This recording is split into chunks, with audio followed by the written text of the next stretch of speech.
மக்கள் இந்த வீடியோவில் நம்ம என்ன பேச போகிறோன்னா, நீதிமன்றம் ஒரே ஒரு செம பஞ்ச் டைலாக் மாதிரி ஒரு விஷயத்த சொன்னாங்க. ஒரு வாரம் தான் டைம், அதற்குள்ளே இந்த ஆளுநர் முதலமைச்சர் இந்த சண்டை சச்சரவை உங்களுக்குள்ளே பேசி தீர்த்துங்க. அப்படி ஒரு வாரத்தை தாண்டிச்சுன்னா நாங்கள் சொல்கிறது தான் தீர்ப்பு. ஒரு வாரத்துக்குள்ளே இந்த வழக்கோட இறுதி விசாரணை நடக்கும், அதுக்குள்ளே இந்த பிரச்சனையை முடிச்சுட்டு வாங்க அப்படிங்கிற மாதிரி சில விஷயத்த நீதிமன்றம் சொல்லியிருக்காங்க.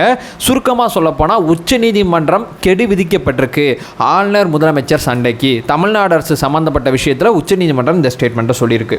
ஓகே, எதுக்கு, என்ன வழக்கு, என்ன ஒரு வாரம் டைம், இதை பற்றி கொஞ்சம் தெளிவானமாக ஒரு புரிதலே இல்லாமல் இருக்குது. இந்த செய்தி நான் பார்த்தேன், பட் எனக்கு பேசிக்கான அண்டர்ஸ்டாண்டிங்கே இந்த செய்தியில் இல்லையே அப்படிங்கிற மாதிரி கேட்டிங்கன்னா இந்த வீடியோ நீங்கள் ஃபுல்லாக பாருங்கள்.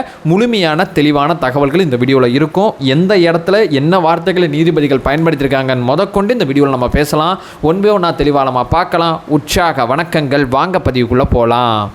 இப்போ முதல் விஷயம் மக்களே, 2023 பார்த்தீங்கன்னா தமிழக ஆளுநருக்கு எதிராக தமிழ்நாடு அரசு நீதிமன்றத்தில் ஒரு வழக்கு போட்டாங்க உச்ச நீதிமன்றத்தில். இந்த வழக்கோட சாராம்சம் என்னன்னு சொல்லி கேட்டிங்கன்னா, இந்த ஆளுநர் இருக்கார் பார்த்தீங்களா, இவர் 2 விஷயத்தை எங்களுக்கு ரொம்ப குடைச்சலாக இருக்கார் அப்படிங்கிற விஷயத்தை அடிப்படையாக வச்சு போட்டாங்க. ஒன்று பார்த்தீங்கன்னா, மக்களால் தேர்ந்தெடுக்கப்பட்ட மக்கள் பிரதிநிதி இருக்கக்கூடிய சட்டமன்றத்தில் பார்த்தீங்கன்னா நிறைவேற்றப்படுற மசோதாக்கு ஆளுநர் ஒப்புதல் கொடுக்கல. இப்போ நாங்கள் திமுக ஆட்சிக்கு வந்து 2 வருஷம் ஆகிப்போச்சு. ஆனால் அதிமுக கவர்மெண்ட் பதவியில் இருக்கும்போது சட்டசபையால் தேர்ந்தெடுக்கப்பட்ட சட்டசபையால் நிறைவேற்றப்பட்ட மசோதாக்கே ஆளுநர் இன்னும் ஒப்புதல் கொடுக்காம இருக்காரு. ரொம்ப டிலேடு ப்ராசஸாக இருக்குது. நம்மளுடைய அரசியலமைப்பில் பார்த்தீங்கன்னா ஆளுநர் வந்து மசோதாவுக்கு வந்து அனுமதி கொடுக்கறதில்ல, காலக்கெடு நிர்ணயிக்கல. அந்த காலக்கெடுவை நிர்ணயிங்க அப்படிங்கிற ஒரு விஷயத்தை அடிப்படையாக வச்சு உச்சநீதிமன்றத்தில் வழக்கு போட்டாங்க. ரெண்டாவது பார்த்தீங்கன்னா இந்த துணைவேந்தர் நியமனம். துணைவேந்தர் நியமனத்தில் பார்த்தீங்கன்னா மானிய குழு உறுப்பினர்களை வந்து சேர்க்க சொல்கிறாரு. இது சம்மந்தப்பட்ட வழக்கு உச்சநீதிமன்றத்தில் நிலுவையில் இருக்கும்போதே எங்களை வந்து தேர்ந்தெடுக்கப்பட்ட அந்த அரசுக்கு எதிராக ஆளுநர் சில சதிகளை செய்கிறார் அப்படிங்கிற 2 குற்றச்சாட்டு அடிப்படையில் நீதிமன்றம் போனாங்க. அப்போது பார்த்தீங்கன்னா சந்திரசூட் அவர்கள் இந்த வழக்கை விசாரிச்சாங்க. என்ன சொன்னாங்கன்னா, 2 பேரும் பரஸ்பரம் உட்காந்து பேசுங்க, இந்த வழக்கில் நாங்கள் தலையிட்டால் நல்லா இருக்காது, பரஸ்பரம் உட்காந்து பேசுங்க. அதாவது இவ்வளவு மசோதாக்களுக்கு ஏன் ஆளுநர் வந்து கிடப்பில் போடணும், 3 வருஷமாக ஒரு மசோதாவை கிடப்பில் போடுற அதிகாரம் ஆளுநருக்கு யார் கொடுத்தா அப்படிங்கிற சரமாரி கேள்விகளை சந்திரசூட் அவர்கள் ஆளுநருக்கு எதிராக கேட்டாங்க. உடனடியாக பார்த்தீங்கன்னா ஆளுநர் தன் கையில் இருக்கக்கூடிய பெண்டிங்காக இருக்கக்கூடிய மசோதாக்களை எவ்வளவு கிளியர் பண்ண முடியுமோ அவ்வளோ கிளியர் பண்ணி கொடுத்தாரு. நேரடியாக சந்திச்சாங்க முதலமைச்சரும் நான் ஆளுநராக இருக்கக்கூடிய ஆர்.என். ரவியும் 2 பேரும் நேரடியாக சந்தித்து பரஸ்பரம் பேசினாங்க. இந்த வழக்கு ஆனால் முடித்து வைக்கப்படல. இந்த வழக்கு பார்த்தீங்கன்னா நிலுவையில் தான் இருந்துச்சு. இந்த வழக்கு விசாரணை தான் இப்போ வரைக்கும் போயிட்டுருக்கு. இப்போ அதே வழக்கு விசாரணையில் தான் நீதிமன்றம் என்ன சொன்னாங்கன்னா, எப்போ பழைய பிரச்சனைன்னு வந்தீங்க பேசிக்க சொல்லிட்டோம், பிரச்சனை சரியாயிடுச்சா அப்படிங்கிற விஷயத்தை கேட்குறாங்க.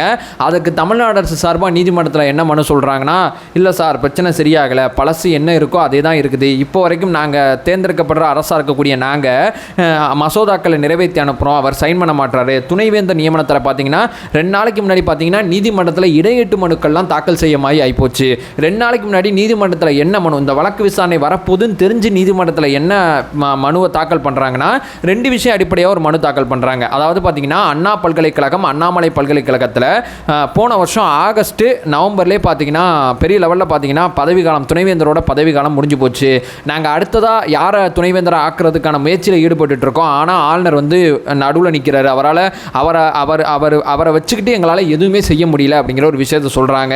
ரெண்டாவது என்ன சொல்கிறாங்கன்னா, பெரிய லெவலில் பார்த்தீங்கன்னா பாரதிதாசன் பல்கலைக்கழகம் பெரியார் பல்கலைக்கழகத்தில் பணி நீட்டிப்பு அப்படிங்கிற அடிப்படையில் பார்த்தீங்கன்னா துணைவேந்தர் இப்போ செயல்பட்டுக்கிட்டு இருக்காங்க.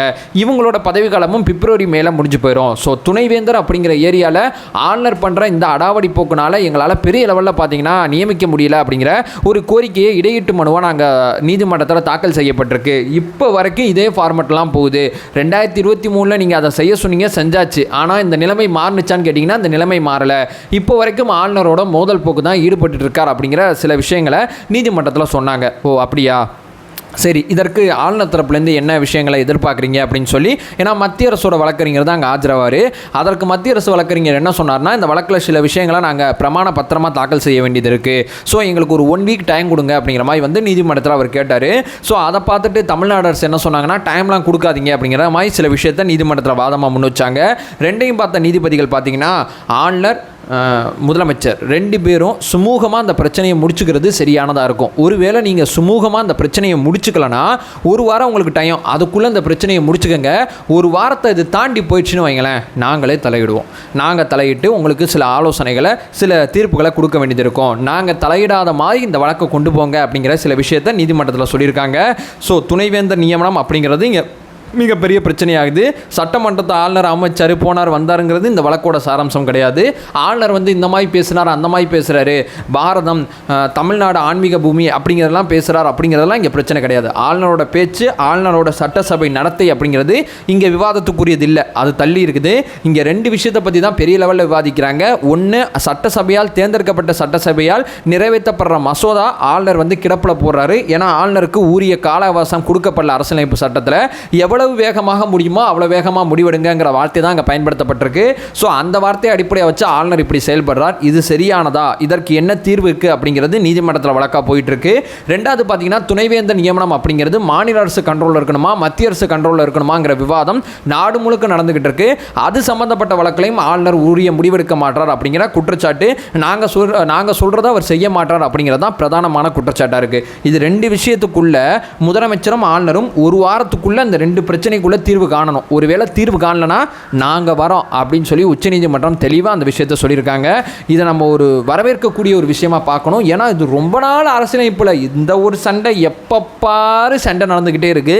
இந்த சண்டையை உச்சநீதிமன்றம் தீர்த்து வத்துச்சுன்னா அது பெரிய லெவலில் ஒரு நல்ல முன்னுதாரணமாக இருக்கும் அப்படிங்கிற ஒரு விஷயத்தை சொல்லிட்டு, ஸோ கூடிய சீக்கிரம் இந்த வழக்கில் என்ன நடக்குது அப்படிங்கிறத நம்ம பொறுத்து வந்து பார்க்கலாம். ஒரு வாரத்துக்கு அப்புறம் இந்த வழக்கு உச்சநீதிமன்றத்தில் லிஸ்ட் அவுட் செய்யப்பட்டிருக்கு. ஸோ ஒரு வாரத்துக்குள்ள முதலமைச்சர் ஆளுநர் தரப்புலேருந்து என்ன மாதிரி செயல்பாடுகள் இருக்க போகுது அப்படிங்கிறதையும் நம்ம பொறுத்து தான் பார்க்கணும். ஸோ எனிவே இந்த வீடியோவில் ஷேர் பண்ண வேண்டியதை ஷேர் பண்ணியாச்சு. இந்த வீடியோவை நான் என் பண்ணிக்கிறேன். நம்ம சேனலை ஃபர்தராக ஃபாலோ பண்ணிங்கன்னா பாலிடிக்ஸ் சார்ந்த பல்வேறு விதமான விஷயங்களை நம்ம தொடர்ச்சியாக பேசிக்கிட்டு இருக்கோம்.